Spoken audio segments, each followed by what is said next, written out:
The moment I hit send on those wedding invitations, I felt my stomach twist into a knot. There was no going back now.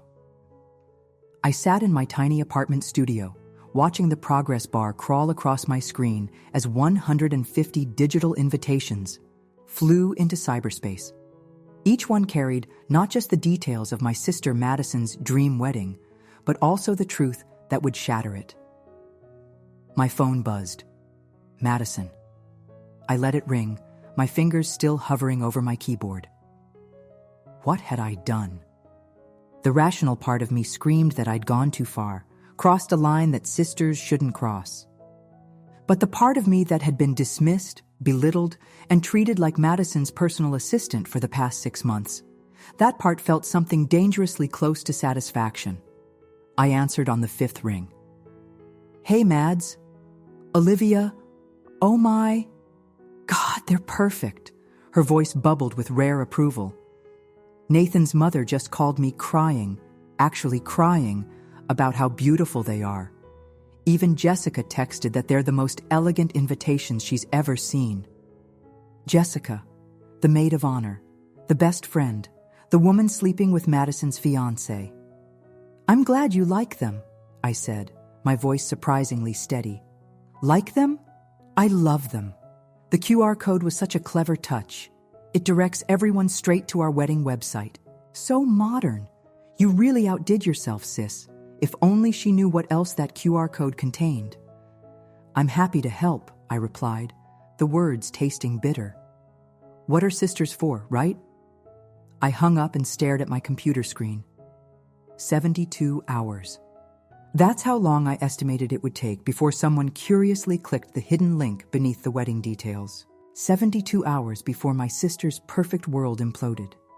72 hours before I became the villain in our family's story. But to understand why I did what I did, you need to know how we got here. Growing up as Madison Bennett's younger sister meant living in a perpetual shadow. Madison was the golden child, the one with straight A's, perfect hair, and a laugh that made everyone within earshot instantly love her. She was homecoming queen, class president, and the girl who got a full scholarship to her dream college. Our parents' pride in her achievements was constant and consuming. I was different, quieter, more introspective.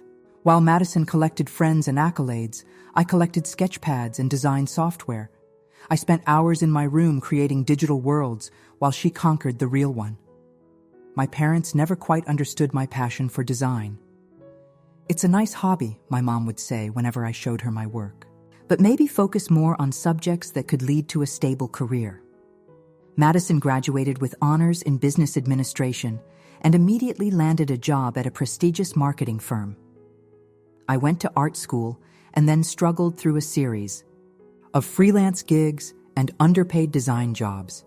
Family gatherings became exercises in humiliation. Still doing your little drawings, Olivia? My aunt would ask. When are you going to get a real job like your sister? My uncle would add. Madison would jump in with, oh, Olivia's just taking her time finding her path. Not everyone can be as decisive as me. She'd say it with a smile, like she was defending me. But her words always felt like daggers wrapped in silk. Despite everything, I worked hard. I built my portfolio.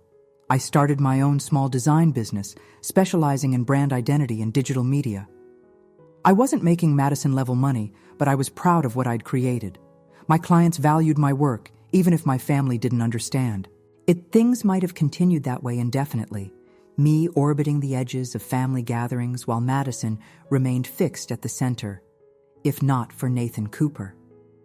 Nathan was charming, successful, and exactly the kind of man everyone expected Madison to end up with. Their relationship was a whirlwind, dating for 8 months before he proposed with a diamond that required its own zip code. My sister was ecstatic, and our parents were already planning the wedding of the century. Madison called me the morning after the proposal, her voice breathless with excitement. I need you to be a bridesmaid, obviously, she said, not bothering with a hello. And Jessica's my maid of honor. We're thinking June at the Westlake Country Club. Mom's already called in favors to book it. That sounds great, Mads, I said, genuinely happy for her. Despite our differences, I wanted my sister to be happy. Congratulations again. Thanks, she paused. Oh, and there's one more thing. I need you to do the wedding stationery. I sat up straighter. You want me to design your wedding invitations? Yes, that's what I said. The save the dates, invitations, programs, everything. You're always going on about your design business, and I thought this would be perfect for you. A chance to actually do something meaningful with your hobby. The familiar sting of her dismissal was there, but I pushed past it. This was an opportunity. If I could create something beautiful for Madison's wedding, something seen by all, her high-powered friends and colleagues, it could lead to more clients, more visibility for my business. I'd be honored, I said. When do you want to meet to discuss concepts? Oh, don't worry about all that, Madison replied. I know exactly what I want. I've been collecting ideas on Pinterest. I'll email you my boards.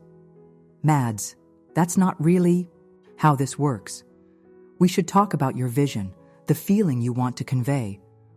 Olivia, she cut me off, her voice taking on that familiar edge of impatience.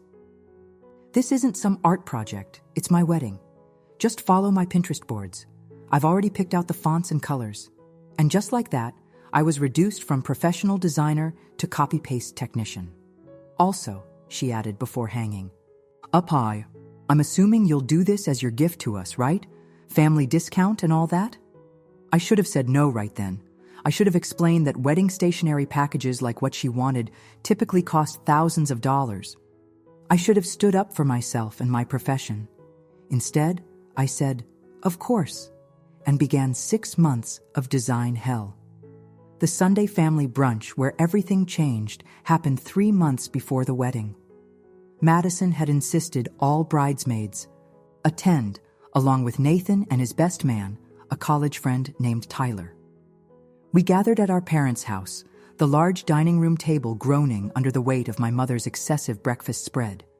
Show everyone the latest invitation mock-up, Madison commanded as soon as I walked in. I pulled out my tablet, opening the file I'd revised 17 times based on Madison's increasingly specific and contradictory feedback.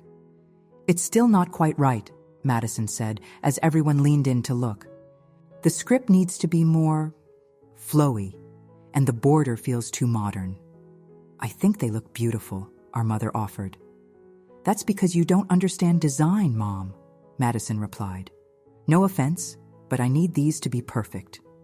Nathan barely glanced at my work. Whatever you want, babe. Just tell your sister what to fix. Jessica, Madison's maid of honor and best friend since college, peered at my tablet with a critical eye. The color seems off. Didn't you say you wanted a blush tone, Mads? This looks more like salmon. Exactly, Madison exclaimed. See, Olivia, Jessica gets it. I took a deep breath. Actually, this is the exact color code you sent me, Madison. But I can adjust it if you'd prefer something different. Yes, adjust it, Madison said dismissively before turning to Jessica. Oh my God, I forgot to tell you about the cake tasting. Nathan was so bored, but I think we found the perfect ganache. I sat there, invisible once more, as the conversation swirled around wedding details. The florist had suggested peonies were out of season, but promised to source them from somewhere exotic. The venue coordinator had agreed to change the lighting configuration. Jessica had found the perfect shoes to complement her maid of honor dress. So, Olivia, Tyler, Nathan's best man, said, taking the seat next to me. Madison says you're some kind of artist? I'm a graphic designer, I corrected. I run my own business focusing on brand identity and... Olivia makes pretty pictures on her computer, Madison interrupted with a laugh. She's been doing it since we were kids. Remember that phase when you wanted to design video games? It wasn't a phase, I said quietly. I actually did some concept art for an indie game last year. That's cool, Tyler said, seeming genuinely interested. It's a nice hobby, Madison continued, as if I hadn't spoken. But it's not like it's a real career with benefits and stability. Mom and Dad worried she'd never move out, but she manages to pay rent with her little projects. Our father frowned. Madison, that's not fair. Olivia works very hard. I know she does. I'm not saying she doesn't. It's just, not the kind of thing that leads to a house in the suburbs and a 401k. Madison turned to Nathan. Remember that graphic designer? Your company hired who wanted health insurance. What happened to him? Nathan chuckled. We outsourced to a firm in Asia. Way cheaper. See? Madison gestured as if she'd proven a point. No offense, Liv. I totally respect your cute little business. That's why I'm letting you do my wedding stationery. It'll be great exposure for you. The familiar phrase, exposure. The currency with which artists are so often asked to accept in lieu of actual payment. Something inside me snapped. I need some air, I mumbled, standing abruptly. I stepped onto my parents' back porch, breathing deeply to calm the anger bubbling inside me. A few minutes later, I heard the door open. Don't mind her, Jessica said, coming to stand beside me. She's just stressed about the wedding. She's always like this, I replied. Wedding or no wedding, Jessica sighed. I know, but she loves you. She just doesn't always know how to show it. I nodded, not trusting myself to speak. Jessica and I had never been close. She was Madison's friend, cut from the same ambitious, polished cloth. But in that moment, her attempt at bridging the gap felt genuine. Your designs are actually incredible, she said. I looked at your website. The branding you did for that coffee company? Gorgeous. Thank you, I said, surprised by the compliment. Madison doesn't mean to be dismissive. She's just Madison. Jessica laughed softly. Trust me, I know how overwhelming she can be. We stood in companionable silence for a moment. Then Jessica's phone chimed with a text. She glanced at it, and I didn't miss the slight flush that crept up her neck. Everything okay? I asked. Fine, she said quickly, tucking her phone away. Just work. Always something on the weekends, But I'd seen the name on the notification. Nathan. It might have been nothing. He was the groom. She was the maid of honor. They were both involved in wedding planning. But something about her reaction, the blush, the quickened breath, raised a flag in my mind. I dismissed it initially. I didn't particularly like Nathan. He had the same dismissive attitude toward me that Madison did, but I couldn't imagine him cheating on my sister. And with her best friend? It seemed too cliché, too cruel. But once the seed was planted, I couldn't help noticing things. The way Jessica always seemed to know Nathan's schedule, how they sometimes exchanged glances when Madison wasn't looking, the inside jokes that seemed to exclude everyone else. Told myself I was being paranoid, inventing drama where there was none. Until 3 weeks before the wedding, when I happened to stop by Nathan's office building to drop off some design proofs for Madison, I saw them in his car in the parking garage. Jessica's head thrown back in laughter, Nathan's hand on her thigh, their faces close enough that there was no mistaking the intimacy between them. They didn't see me. I backed away, proofs still clutched in my hand, my heart pounding. What was I supposed to do with this information? Tell Madison and potentially destroy her happiness just weeks before her wedding? Keep quiet and let her marry a man who was betraying her with her best friend? Either choice seemed impossible. I drove home in a daze. The evidence of their betrayal burned into my mind. I had no solid proof, just what I'd seen in a fleeting moment. Madison would never believe me without evidence. She'd accuse me of jealousy or trying to sabotage her perfect day. And maybe a part of me was jealous, not of her relationship with Nathan, but of the ease with which she moved through life, collecting adoration and success while dismissing my struggles and passions. I sat in my apartment that night, staring at the final designs for Madison's wedding invitations. They were beautiful, despite everything. Elegant script flowing across creamy cardstock, the custom monogram I'd created for the couple, the delicate floral border I'd hand-illustrated. Hours upon hours of work that Madison had barely acknowledged. That's when the idea came to me. a way to reveal the truth while maintaining plausible deniability. A designer's revenge. The QR code had been Madison's idea, something modern to direct guests to their wedding website with all the accommodation details and registry information.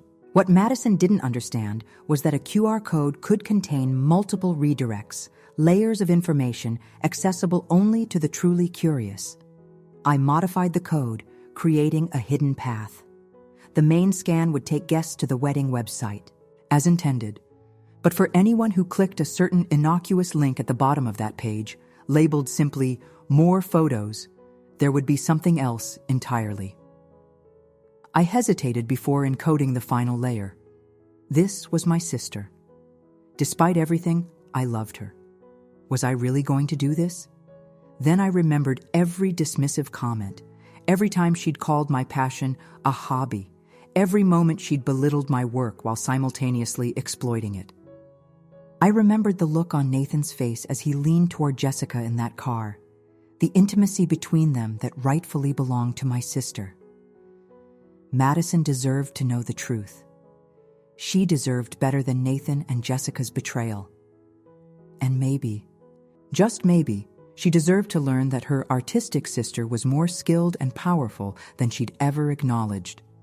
I added the code, embedded the links, and finalized the design.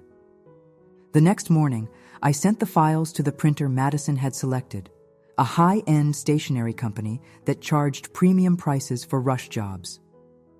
3 days later, the invitations were delivered to my apartment for final approval before being mailed. They were perfect, beautiful, elegant, exactly what Madison had demanded, and carrying a secret that would explode her perfect world. I should have felt guilty as I confirmed the order and scheduled the digital versions to be sent. Instead, I felt strangely calm. The truth was going to come out eventually. I was just controlling when and how.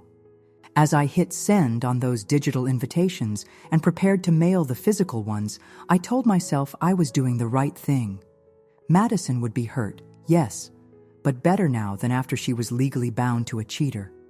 Better to know now about her best friend's betrayal than to discover it years into a marriage. At least, that's what I told myself as I set in motion the destruction of my sister's wedding. The explosion happened faster than I'd anticipated. It took less than 48 hours, not the 72 I'd estimated, before someone found the hidden link. I was working on a logo design for a new client when my phone erupted with notifications. Texts from family members, calls from Madison, social media alerts pinging like machine gun fire. I didn't answer any of them. Instead, I opened Instagram to see what had happened. The evidence I'd embedded was spreading like wildfire. Someone had screenshot the series of texts between Nathan and Jessica that I'd found and compiled. Accessing Nathan's iCloud hadn't been difficult. He used the same password for everything, and Madison had once asked me to download photos from his account for their engagement slideshow. There were photos taken from Jessica's private Instagram that showed her and Nathan together in locations they'd claimed to be at separately. The timestamps damning. Most devastating was the audio clip, a voicemail Nathan had left for Jessica that I'd discovered while connected to his account. "Can't wait to see you tonight. Madison thinks I'm working late again. God, I wish this wedding planning would just be over so we could stop sneaking around. Love you." I hadn't included anything explicitly sexual or deeply private. I didn't want to humiliate Madison, just reveal the truth. But the evidence was comprehensive and undeniable. Madison's cousin Zoe had apparently been the one to discover it, clicking through the wedding website while showing it to a friend. Her post sharing the revelation had gone semi-viral within our extended social circle, with captions like, "When the wedding invitation exposes the groom cheating with the maid of honor." Wedding drama. Bridezilla revenge. I felt sick. This hadn't been about creating viral content or publicly humiliating my sister. It was supposed to be private, a way for Madison to discover the truth before making a terrible mistake. I hadn't considered how quickly and widely the information would spread once discovered. My doorbell rang. I knew before opening it who would be there. Madison stood in my hallway, her face blotchy from crying, her usually perfect hair disheveled. She looked smaller somehow, the confident posture deflated. "Why?" she asked, her voice hoarse. "Why would you do this to me?" I stepped back, to let her in. "I didn't mean for it to become public like this, Mads. I just thought you deserved to know the truth. By humiliating me in front of everyone we know?" She collapsed onto my couch, fresh tears spilling down her cheeks. "Do you hate me that much?" "I don't hate you at all," I said, sitting across from her. "I love you. That's why I couldn't let you marry him without knowing." "You could have told me privately, shown me the evidence face to face." She looked up, anger flashing through her tears. "Instead, you turned my life into some kind of sick revenge spectacle." She wasn't wrong. I had options. I could have confronted her with what I knew. I could have talked to our parents, staged an intervention, found any number of ways to reveal the truth more gently. "I was afraid you wouldn't believe me," I said quietly. "You never take me seriously." Madison stared at me, her expression shifting from anger to confusion. "What are you talking about?" "My work, my career, my life choices. You've always dismissed them, called my passion a hobby, treated my business like some cute little project to keep me occupied. I didn't think you'd believe me if I just told you what I saw." "So this was about you feeling underappreciated?" Her voice rose. "You destroyed my wedding because I don't respect your career enough?" "No. This was about Nathan cheating on you with your best friend. I didn't think you'd listen to me without proof." Madison covered her face with her hands. "Nathan and Jessica have been sleeping together for months. Did you know that? Almost from the beginning of our engagement. They didn't even try to deny it when I confronted them." My stomach twisted. "I'm so sorry, Mads. Everyone knows. My co-workers, our extended family, Nathan's business associates, everyone received those invitations. Everyone has seen those texts and photos." She looked up at me, devastation written across her face. "Do you have any idea what that feels like? To have your humiliation broadcast to everyone in your life?" I didn't. For all my justifications about revealing the truth, I hadn't fully considered the public nature of the revelation. The invitations had gone to everyone in Madison's social and professional circles. Her perfect image had been shattered not just for family and close friends, but for colleagues, industry connections, everyone who mattered in her carefully constructed world. "I never meant for it to spread like this," I said weakly.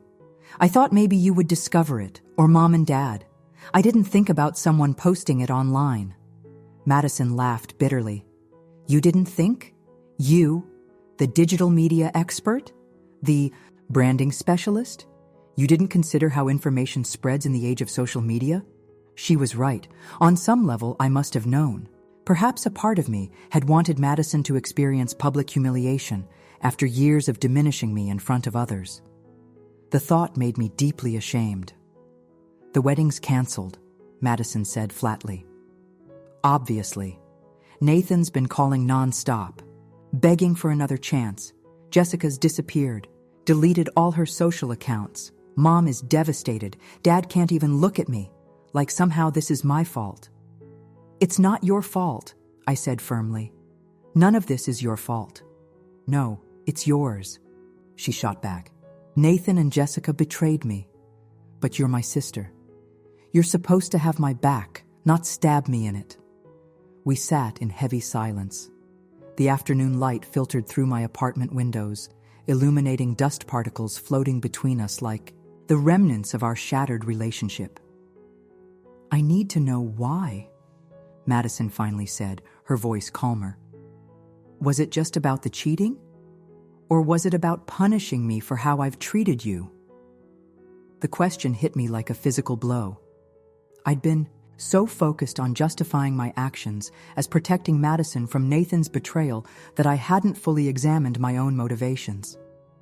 "I think maybe both," I admitted. What Nathan and Jessica did was wrong, and you deserved to know. But the way I revealed it, I think that was about years of feeling invisible beside you, of having my work and my choices dismissed as unimportant." Madison nodded slowly.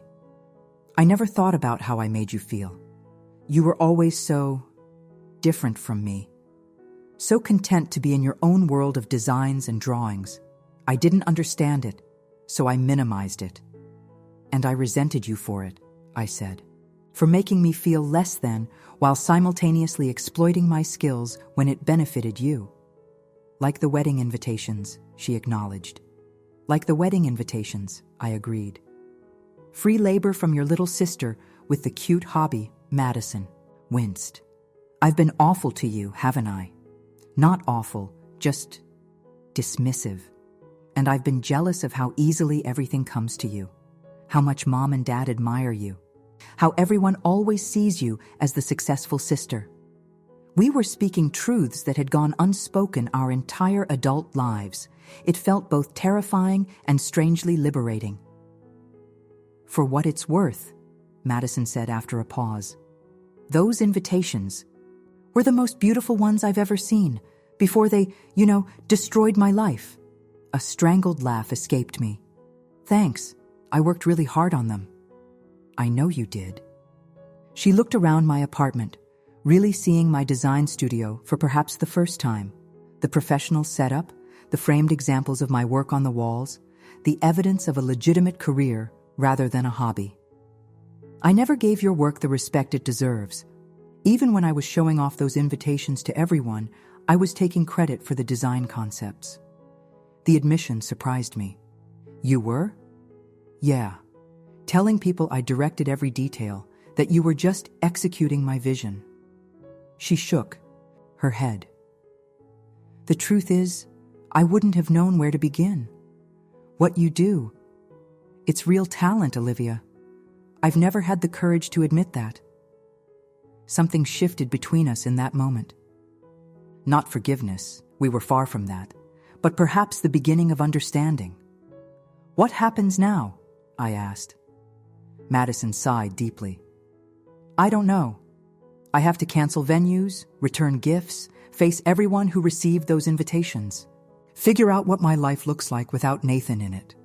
"I'll help you," I offered. "Whatever you need." She looked at me skeptically. "Why would you do that after what I've done to you? After what you've done to me?" "Because you're my sister," I said simply. "And maybe it's time we both stopped hurting each other." Madison didn't respond immediately. She stood and walked to the window, looking out at the city below. "I need time," she finally said. "I'm still so angry with you, and hurt, and embarrassed. I understand. But," she continued, turning to face me, "there's something strangely liberating about having your worst moment exposed to the world. Once. Everyone has seen you at your lowest. There's nothing left to fear." I nodded, not sure where she was going with this. "The funny thing is," Madison added with a bitter laugh, "my Instagram followers have tripled since this happened. People love drama. My last post, just a black screen with the text "wedding canceled," got more engagement than my entire relationship with Nathan." "Social media is weird like that," I agreed. "My boss called this morning. Said they want me to take as much time as I need." Madison twisted her engagement ring, which she was still wearing. Then she asked if I knew who designed those stunning invitations, because their marketing team needs fresh talent. I blinked in surprise. "Seriously?"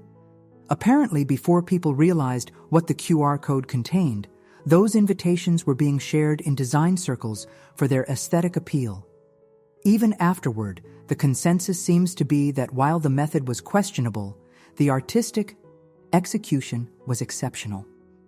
For the first time, I realized that my revenge had backfired in an unexpected way. My work, the very talent Madison had dismissed, was being recognized and praised. My decision to expose Nathan and Jessica had been morally dubious, but it had inadvertently showcased my design skills to exactly the kind of audience I'd been trying to reach. "I gave her your website," Madison said. "You what?" "My boss." I gave Her your portfolio link. She shrugged. It seemed like the right thing to do. Thank you, I said, genuinely moved by the gesture. Don't thank me yet. I'm still deciding whether to ever speak to you again after this. Despite the harshness of her words, there was less bite in her tone. We were both exhausted, wrung out by the emotional storm of the past 48 hours. I'll walk you out, I said. At my door, Madison turned to me one last time. You know what the worst part is? In your own twisted way, you were looking out for me. If I'd married Nathan without knowing about Jessica, she shuddered. That would have been so much worse. I'm sorry for how I did it, I said. I should have found another way. Yes, you should have. Madison's eyes were clear now, the tears dried. But I'm sorry too, for never seeing you, really seeing you. She left without another word, and I stood in my doorway, watching her disappear down the hallway. Something fundamental had shifted between us. What had been broken might never be repaired in the same way, but perhaps something new and more honest could emerge from the wreckage. In the weeks that followed, the hashtag #WeddingInviteRevenge continued to circulate, though less intensely. Madison took a leave of absence from work and went to stay with our aunt in Arizona, away from the gossip and stares. Nathan made several public attempts to win her back, each more desperate than the last, until Madison finally blocked him on all platforms. Jessica remained absent from social media, though rumors circulated that she'd moved to another state. As for me, my inbox filled with design inquiries. The viral nature of Madison's canceled wedding had indeed showcased my work to potential clients. There was something uncomfortably ironic about building my career on the ruins of my sister's relationship, but I couldn't deny the opportunity it presented. I turned down the most ghoulish requests, those specifically asking for revenge designs or mentioning Madison's situation. But I accepted legitimate inquiries from businesses and individuals who appreciated my aesthetic and skills. For the first time, I was able to charge what my work was actually worth without clients balking at the price. Our parents were caught in the middle of the sister storm. Mom called daily, alternating between checking on Madison and lecturing me about family loyalty. Dad was quieter, but during a rare phone conversation, he surprised me. I always knew you had extraordinary talent, he said. I just worried about you being able to make a living with it. Seems like I underestimated you. You're not mad about what I did? I asked. Oh, I'm mad, he clarified. What you did was wrong, Olivia. There were better ways to handle the situation. But I also understand why you did it. Your mother and I, we didn't do enough to balance our attention between you girls. We let Madison's big personality overshadow your quieter strengths. It was the closest my father had ever come to acknowledging the family dynamic that had shaped my relationship with Madison. Not quite an apology, but a recognition that meant more than I could express. 3 months after the canceled wedding, Madison returned to the city. She texted me out of the blue. Coffee? Neutral territory. We met at a cafe halfway between our apartments. Madison looked different, her hair shorter, her usual immaculate makeup replaced with a more natural look. She seemed calmer, the frantic energy that had always surrounded her somewhat tempered. You're busy, she said after we'd exchanged awkward greetings. It wasn't a question. The business has taken off, I admitted. I've had to hire an assistant. Madison nodded. I saw your work on the Martinez campaign. The logos are everywhere downtown. It's a big account, I agreed. How about you? How was Arizona? Healing. She stirred her coffee absently. Aunt Carol has no filter and 3 cats. It was exactly what I needed. She told me I'd been an entitled brat my whole life, and it was about time someone called me on it. I choked on my latte. She didn't. She absolutely did. Then she made me help her rescue another cat and taught me how to make her famous enchiladas. Madison smiled faintly. I needed the perspective. We talked cautiously for a while, avoiding the deeper issues that had brought us to this point. Then Madison set her cup down firmly. "I'm still angry about how you exposed Nathan and Jessica," she said. "The public humiliation was devastating. But I've had time to think about why you did it that way, and I understand it wasn't just about them. It was about us, about how I've treated you our whole lives." I nodded, not trusting myself to speak. "I was jealous of you," Madison continued, the admission clearly difficult for her. "You've always had this certainty about who you are and what you love. I've been chasing external validation, trying to be what everyone expects. Perfect Madison, always achieving, always succeeding. It's exhausting." "I was jealous of you too," I said quietly. "Everyone loves you instantly. Everything comes easily to you. I've always had to work twice as hard for half the recognition." Madison laughed softly. "We're quite a pair, aren't we? Each envying what the other has." "I'm sorry for how I revealed. Nathan's cheating," I said. "You deserved better from your sister. And you deserved better from yours." She reached across the table, not quite touching my hand, but close. "I can't promise we'll ever get back to where we were before." "I'm not sure I want to," I admitted. "Where we were before wasn't actually that great for either of us." Madison looked surprised, then thoughtful. "You're right, it wasn't. Maybe we can try something new," I suggested. "Something more honest." "I'd like that." Madison hesitated. "I have a proposition for you, a professional one." I raised an eyebrow. "I'm launching a consulting business," she explained, "helping companies navigate crisis communication and reputation management. Turns out, going through a very public humiliation gives you unique insight into how to handle PR disasters." "That's actually brilliant," I said. "I need branding," Madison continued. "A website, logo, business cards, the works. And I want to hire the best designer I know, at her full professional rate," she added firmly. The offer stunned me. It was more than a gesture. It was an acknowledgement of my professional worth from the person who had dismissed it for so long. "I'd be honored," I said. "But are you sure you want to work with me? After everything?" Madison smiled, a genuine smile that reached her eyes. "Who better to help me build something new than someone who knows exactly how it feels to be underestimated? Besides," she added with a touch of her old confidence, "we're sisters. Complicated, messy, sometimes want to murder each other sisters, but still sisters." I found myself smiling back. "Send me your branding brief and we'll set up a proper consultation." "So professional," Madison teased, but there was respect in her voice that had never been there before. As we left the cafe, Madison surprised me with a quick, fierce hug. "Never put anything in a QR code again without telling me," she whispered. "Deal," I promised. We walked in opposite directions, but for the first time in years, it felt like we were moving towards something rather than away from each other.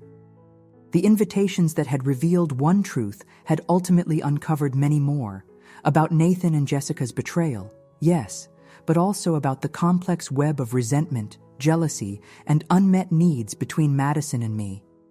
I had used my design skills as a weapon, transforming art into vengeance.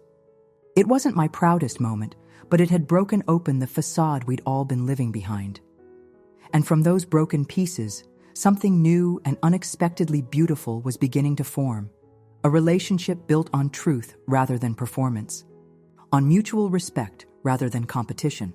As I walked back to my studio, my phone pinged with an email notification. A new design inquiry, referred by Madison. The subject line read, "Branding for New Beginnings." It seemed an appropriate place to start.